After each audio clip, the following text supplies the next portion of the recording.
All right, so I'm so excited that Shahrzad is with us today. So, just a little introduction into this who this wonderful woman is. So, first come first, she is a gorgeous woman living in the United States or Canada. Shahrzad, correct me. Canada, Canada. yes. Oh my God! In my world, everybody comes from United States. No, she's living in Close Canada. enough, close enough. Exactly. So I was very close. Yeah. And Shahrzad came to me last year with a very specific issue. Basically, that she had many relationships before where the men really loved her and there was nothing seriously wrong in the relationship. She felt good, felt secure. It was easy to attract these men into her life and it was easy to be girlfriend, but she found it really hard to get to the next stage of commitment, which is to get the ring. And before she broke off with her current boyfriend, I think she saw one of my live streams on my Facebook group. And that inspired her to reach out to me personally and say, Sammy, this time before I break up with this man, and I almost feel like I'm on the verge of breaking up with him, I want to get your opinion and I want to do private coaching with you. I still remember those words because it was a very unique situation. And when we got together, we literally had a session. I remember thrashing out the finances because it was a lot of money for Shahzad. And she literally took credit, sold stuff, borrowed money to make this happen for herself. And we said that the goal of the private coaching would be to get the ring. And today, Shahrzad, can you show everybody the ring? That's the beautiful, beautiful. Isn't that gorgeous? What a gorgeous ring. He got it custom made for her. How exciting is that? So Shahrzad is a living example of the girl next door. She's humble. She's very kind, and she is for me a great inspiration to everybody who thinks that their patterns are going to make them stay stuck in their love lives forever, or that they cannot break through their patterns, or if two times a man has broken up with you, or you have broken up with a man because it never moves on to the next stage of commitment, then it doesn't have to happen the third time. So for me, she's a living example of how a woman who is very, very determined to turn things around for herself, who is a very keen listener. So I still remember how in every session I felt like Shahrzad was really listening and she was really hungry to apply what I was saying. And she would really then apply it to the T. And I just feel that Shahrzad is such an amazing example and inspiration for all those of you who feel like you have a pattern in love that you cannot break out of. Because she broke out of a very intense pattern. She did. And she went all the way within how long? I think it took you 4 months of private coaching? Yeah, Four pretty much, months of yes. private coaching, and she has the ring on her finger. Okay, and she's very happy. She's very happy. This man adores her. So today I want to talk with Shahrzad about her journey from single to engaged and very soon happily married. She's planning her wedding now. And basically, let's just roll over, Shahzad, to you. Okay. Yes.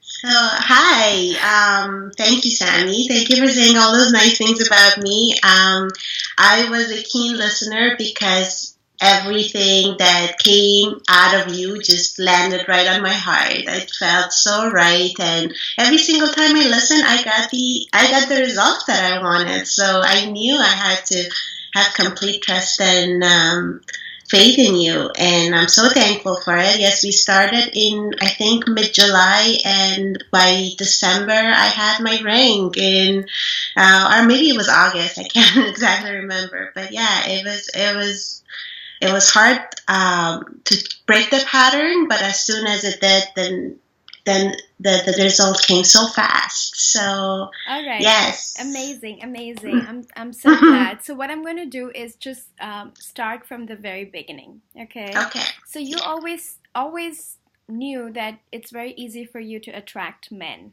Yeah. Yes. Uh, but harder to get to the final stage of commitment with them. Right. So, for all the single women who are watching this, what do you think are the elements of attracting a man easily and quickly? So, you are the queen of doing that. You have many men who adore you and talk to you very nicely, bring you presents. How do you do that? What do you think instead? What do you think are the elements of being easily attractive to men? I believe before being involved with any man, I always had this open vibe, openness about me. That's what every guy has told me, that you were always so happy and I wanted to be around you. You were always smiling, and every time you passed by me, that's what my current man says, that I just wanted to get to know you because I wanted to be around a happy person. And another thing was that I was like that with everybody. I was like that with the oldest guy around me and the youngest guy around me. And I had no agenda. I just wanted to be, you know, friendly to everyone. And when guys came to me, I was at the beginning never ever overinvested in any of them. They were just guys that were interested in me, and they were always, I guess, without even rotational dating, I was rotational dating.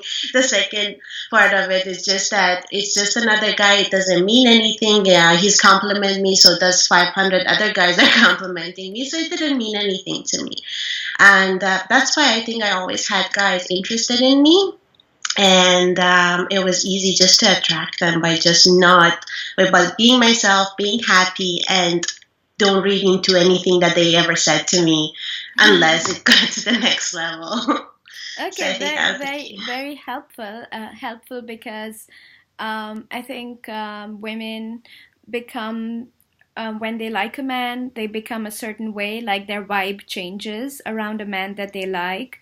And this is so key in attracting your soulmate, that you are treating everybody the same.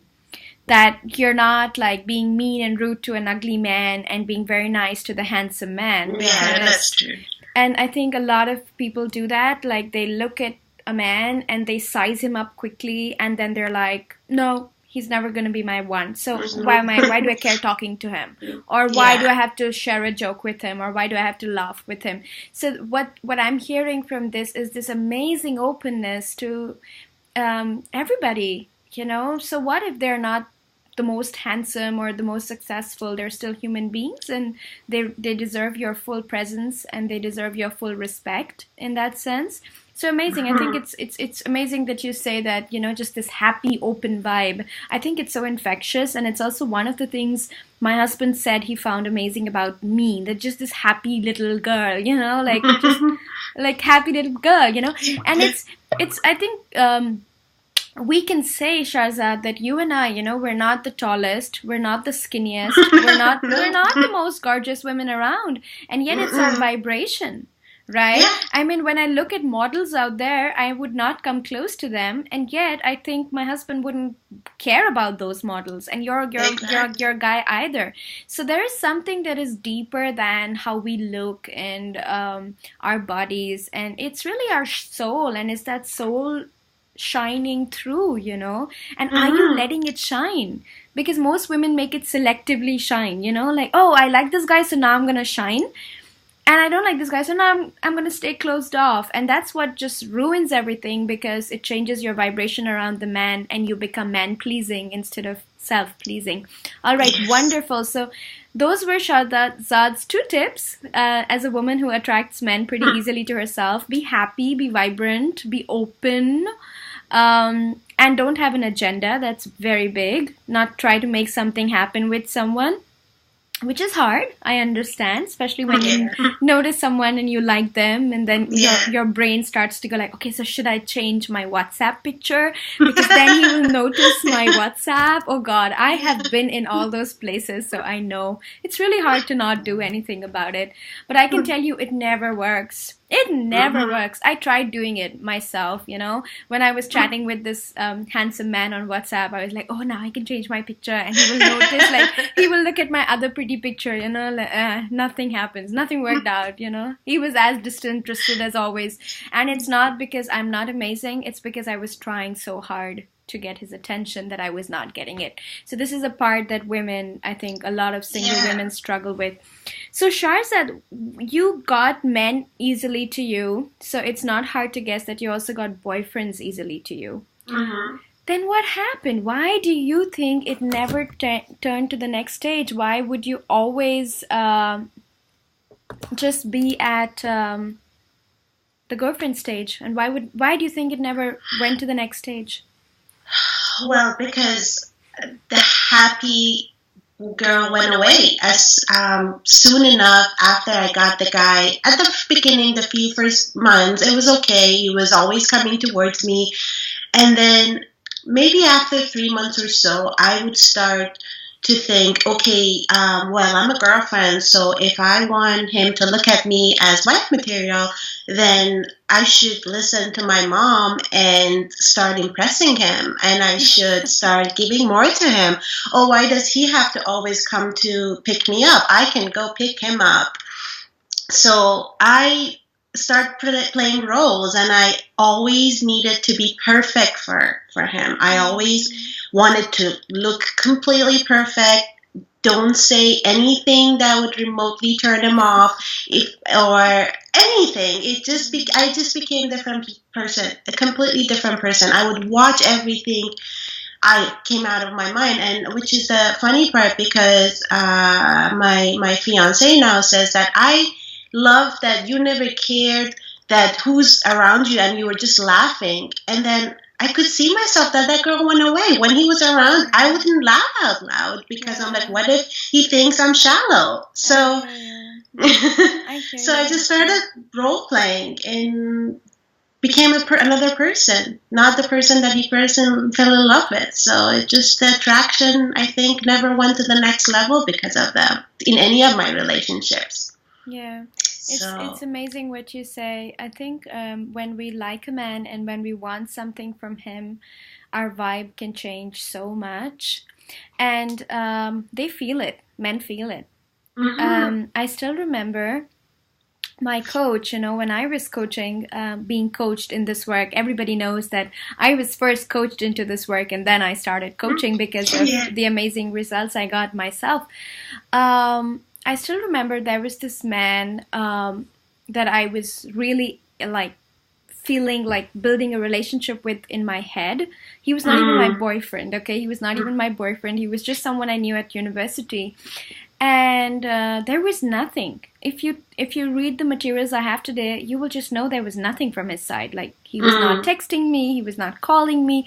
But every time I met him, I sort of made up stuff in my head about him. Like, oh, he said that, so he must mean that, Or if he smiled today at me, so that must mean this, And then it was we had fixed an appointment to study together something in a project, and Shahrzad, he forgot about the appointment. He didn't turn up, and then I messaged him and I said, "Hey, I'm here," and he was like, "Oh shit, I forgot we had an appointment." Oh my god! We laugh now, but it wasn't funny then. It wasn't funny then, yeah. No. And this is like. This is where we women, we twist and turn, and we refuse to see the direct signs men are giving us, and we torture ourselves, and we try to make things happen when there is absolutely nothing. This is where I think the system that I teach comes in, because it really protects your heart. Yeah, and at least it saves your self-respect. So it's not expected that every man you meet has to fall in love with you. But if you follow leaning back, if you follow, focusing your energy in you and not into another person, especially when it's a man, at least your self-respect will not be lost. That's true. So you can think all you want about a man, but if he's not messaging you, at least you don't message him, and he never knows your Yeah. crazy state of affairs, right, in your head. It's so true. So It's so that's true. so that's where I think the system really protects us. It really keeps us safe because a lot of the shit is imagined in the head, but at least it only stays in the head. And you can work with it. You can get support. You can get a coach. You can work on yourself. You can work on your voices. With people who are as advanced as you can probably find yourself slipping, but you can use the tools again to bring yourself back.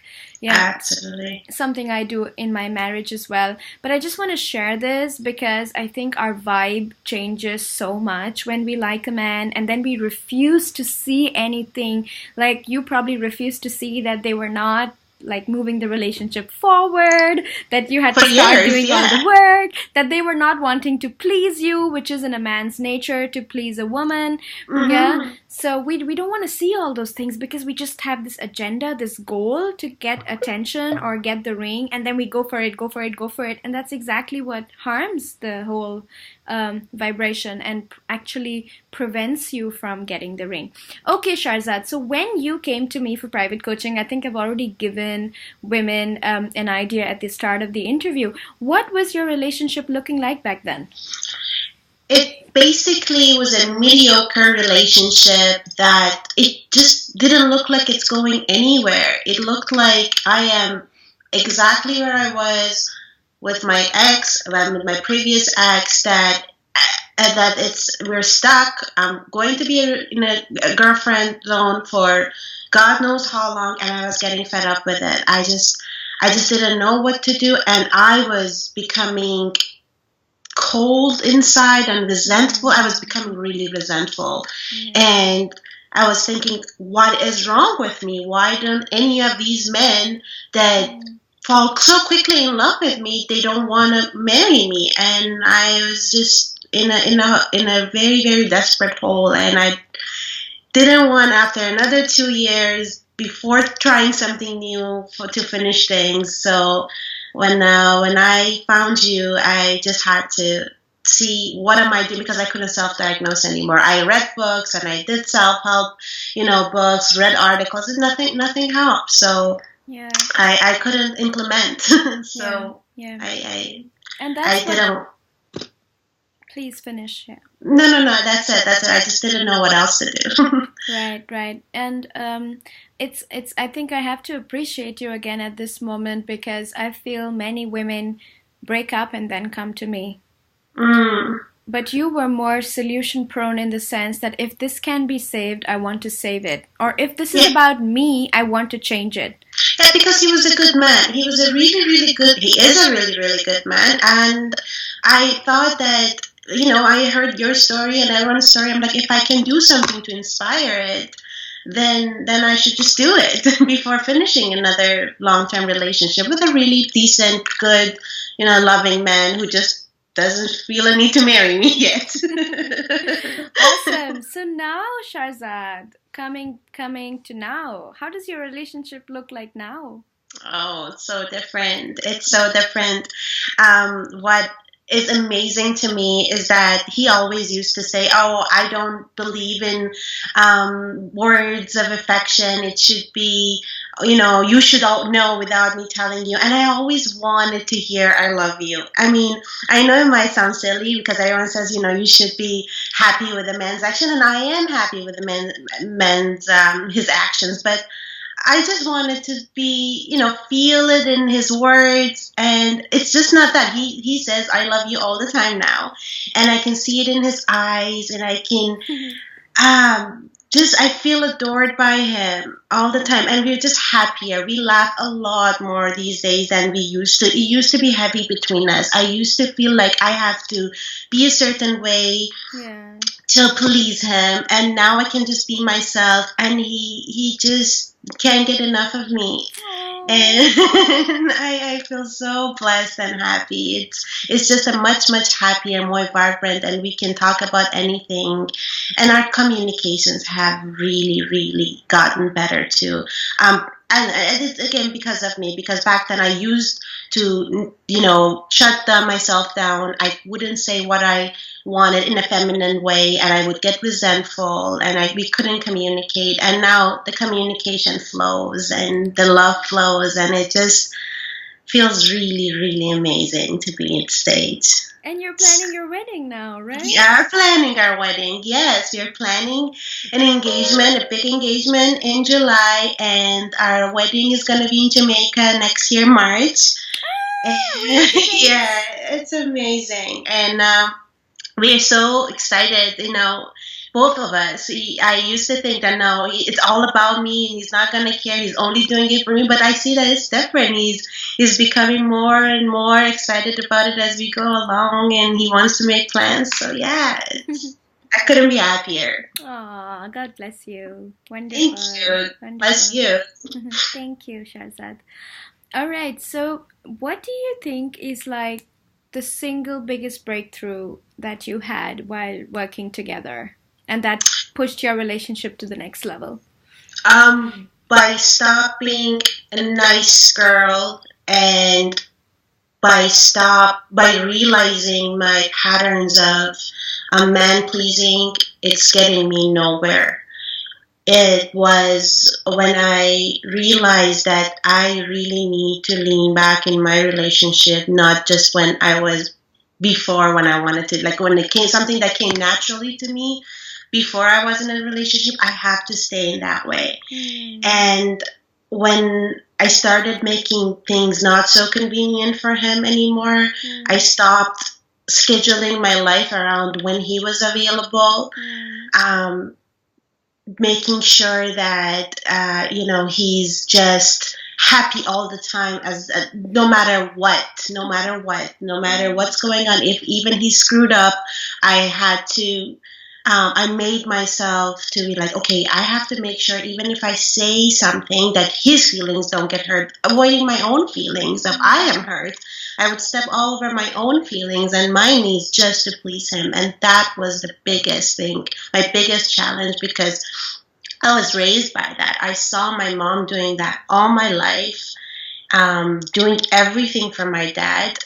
I don't remember my dad ever paid a bill in the house or knew where the bills came and went. Never did he ever pick up a dish to wash. And even though I could see that relationship never worked, I kept doing that in my own relationship too.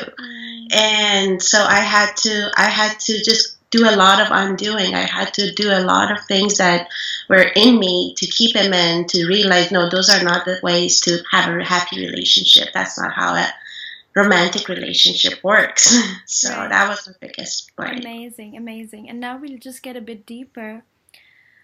Um, it's always hard to set a boundary or to follow your feelings in a situation where the man has, say, screwed up or done something really awful or bad.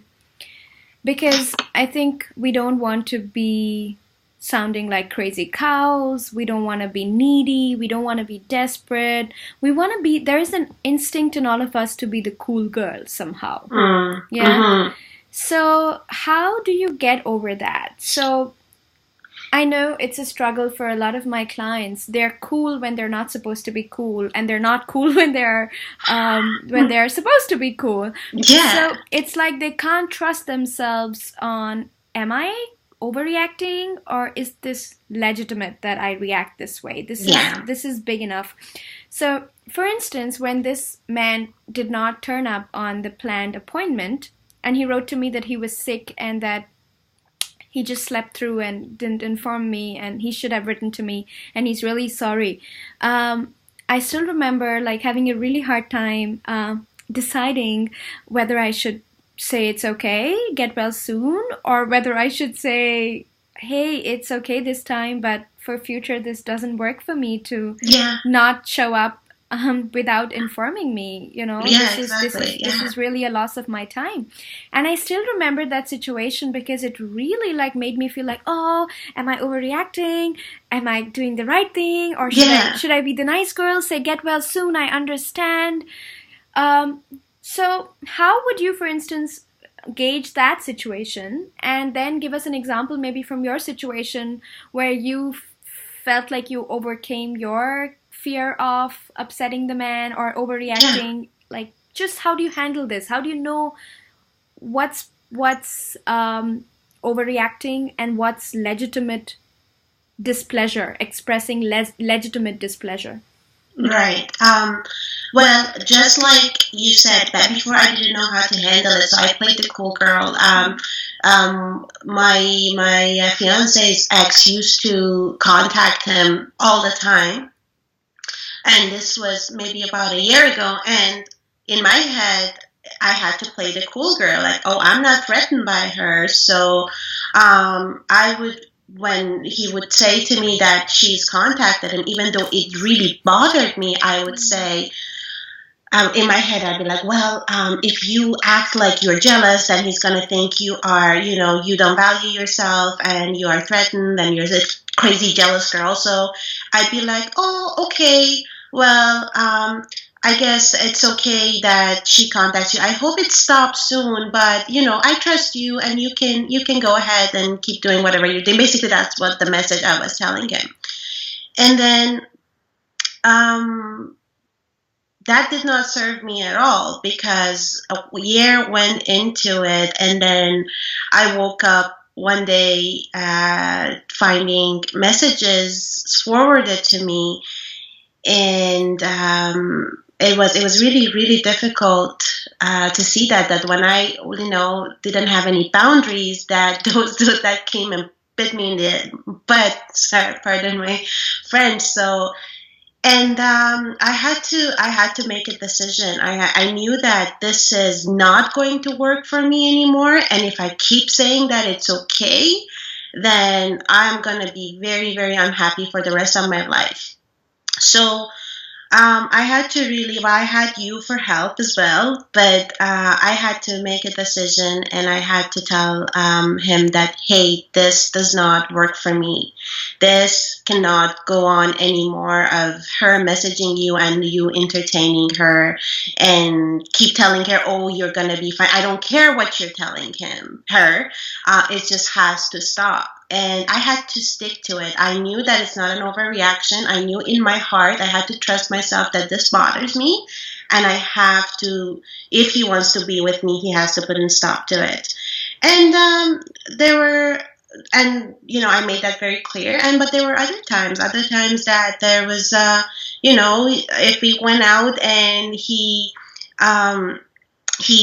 didn't do exactly as I pleased. Like, he wouldn't like sit right next to me in with everybody else, and I had to ask, and I had an urge to be a little upset about it. I had to ask myself, okay, is this really important to you? Like, if he's like talking to his friend and not attending to your, giving you attention all the time, is this about you, or are you actually like overreacting over something that he's innocently doing? You don't have to be the center of his attention all the time. You can have another conversation with another person. So I could recognize what's insecurity, what comes from insecurity, or what's a legitimate, boundary breaking thing. So I had to really start to trust myself on that. I had to really start to believe that I know in my heart what really doesn't work, or what Shahrzad is just being a little brat and wants to get her way.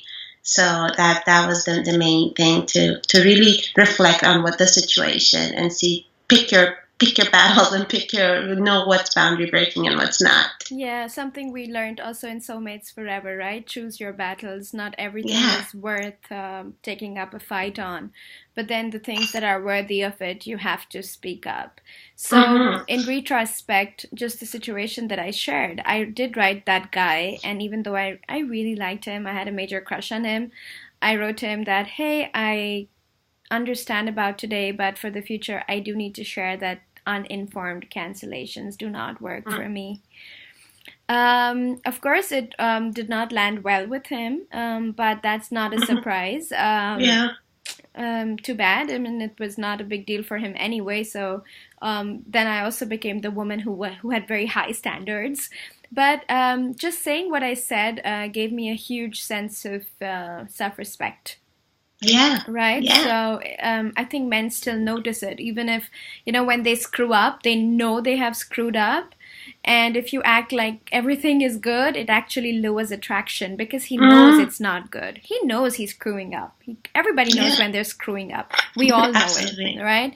So, okay, Shahrzad. So that is wonderful. If you had one piece of advice for everybody who's watching this, so mostly these are single, amazing single women. They have huge careers that they have behind them. They're making money. Some of them own houses and drive their own cars. They're super successful, and still they struggle in their love life. Mm-hmm. And they still struggle feeling attraction for a man that likes them, etc., etc. What is the one piece of advice you would have for these people? My advice would be that really believe in your feminine power. That once you actually start believing that you are worth it, you're 100% worthy of getting a man's full attention, attraction, and a commitment. And then you don't have to do anything extra to get him to come closer to you. So truly the definition of leaning back, then that will be your breakthrough. It's as long as you are role playing, as long as you are acting something that goes against what you really want. For example, you want more calls, but you make it happen instead of inspiring him to do it. Then you are, this is not really what you want his energy to come towards you. So really believe in your own feminine energy, really believe in the tools, implement them, and it's going to happen. It's going to happen. If you are single, then please do rotational date. And this is exactly what's going to bring the man to you. Because I think another thing that I didn't mention, I really never had my eyes on one guy and got him. It was always I was choosing between the ones that coming towards me, and that I think gave me the most power. So rotational date, believe in your feminine power, implement the tools, and don't do anything else. You don't have to do anything else. It's everything that you want will come to you. That's the thing. That's the only secret to this work that'll work. Believe in it. Great. And just as a follow up to that, to what you said, um, what what piece of advice would you give to a woman who feels a certain sense of attraction towards a man, but he is not coming towards her? Then maybe he's not your man.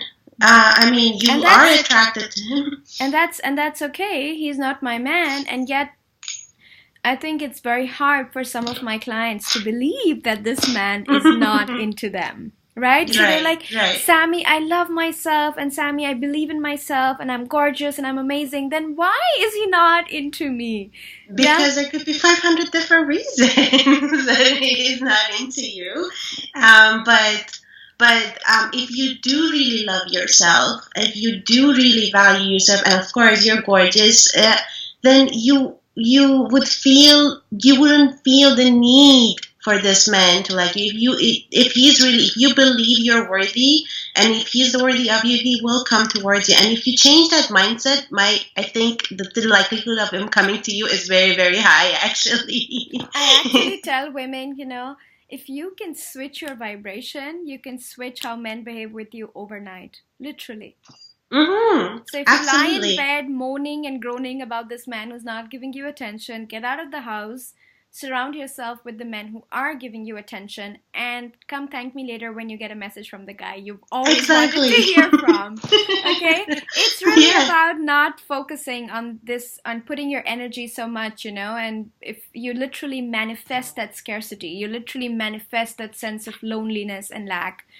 All right, Shahrzad. So one last question, and then we will switch off from this amazing interview. What message do you have to give to a woman who is scared of investing in herself? and constantly jumps in bad relationships. Things don't work out for her, sometimes wastes years doing the same things over and over again. Takes holidays in Iceland, but never has money for investing in coaching. What would be your message to such a person? I would say that I did that for 10 years. Okay. And I went to so many trips and I had all the best clothes in the world, and it didn't work. I got a lot of free advice and they didn't work. So I am the living example of, once you actually do invest in your own well-being, then you will have everything that you want. So you can choose. Do you want to keep on doing what you were doing before, which is insanity if you expect different results, or you actually want to have what you say you want to have. So if you do, then you need to invest in yourself, because it's the definition of self-love. I mean, you can't find a person that loves you more than you love yourself. And if you're not willing to invest in yourself, how do you expect another person to invest in you? Oh, yes, a big one. Yes, we expect men to do it for us, but we are not willing to do it in our own selves. Yeah. So yes, so 100% please invest in yourself and happiness, because there is absolutely no regret in it whatsoever. And like you said, I did go in debt, and I did, sold jewelry, but you know what? All of that came back because now I'm engaged and we're living together and my expenses are cut in half. So, everything is back to normal for me. So that's what you get. You never lose. You never lose when you're investing in yourself. So. I think I think the ring that you're wearing already makes up for the investment in private Absolutely. coaching. And what you're going to get now is a lifetime, not a monthly coaching package, a lifetime of happiness, adoration.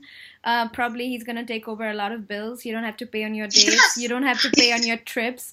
I had another client who just got engaged, and she also did an interview as part of the series. And she was telling me how he's taking her. She would love to come to the retreat this year, but he's taking her to Italy just because. Not he asked her, "Where do you want to go?" And she said, "I'd love to see Italy." He's like, "Okay, then let's go to Italy." And it's like she was telling me that, Sammy, I can't believe that I was resisting investing 300 euros in Attract Your Soulmate, or getting private help. So she's now doing the inner circle. So I think it's so amazing to see how your life has changed forever. It's not going to be the same again. And how different would it look today had you not made that step forward? Oh, I would be still driving I either would have been broken up, or I would still be like, what else can I do? What else can I do? How can I convince him to marry me? That would be my life. It's amazing. It's amazing. Well, I am sure that you have inspired many women who are listening that love is possible, that great love is possible, grand love is possible, not just marriage, but a marriage where he adores us, a marriage where he tells us, I love you, a marriage where he comes and laughs with us and cuddles us, and the sex is amazing. He takes you on holidays. Ooh, I just saw your eyes go up. Yeah. So I just want everybody to see you as an example of a determined woman who takes personal responsibility of what she's doing in the relationship and is ready to look at herself and is ready to tweak her behaviors and basically get amazing results and get what she's looking for. And people don't believe it when I say everything is possible. You just have to step up and take action and take personal responsibility. Yeah. So thank you, Shahrzad, for sharing your amazing story with us. It was my pleasure. Thank you so much for doing it, and I hope that everyone who's watching, they're going to come and share their stories soon of how they're happy and they are so happy with their investment. Awesome. And you have been an absolute pleasure to coach. Oh, same. I say the same thing. I love working with you. There's the best 4 months of my life, because I don't want to get off tangent again, but even it was just so empowering. And that's something that I will never lose, with or without a man. Oh, all the best to you, my dear. God Thank bless you. you, and may the happiness continue forever and ever. Thank you so and ever. much. Thank you.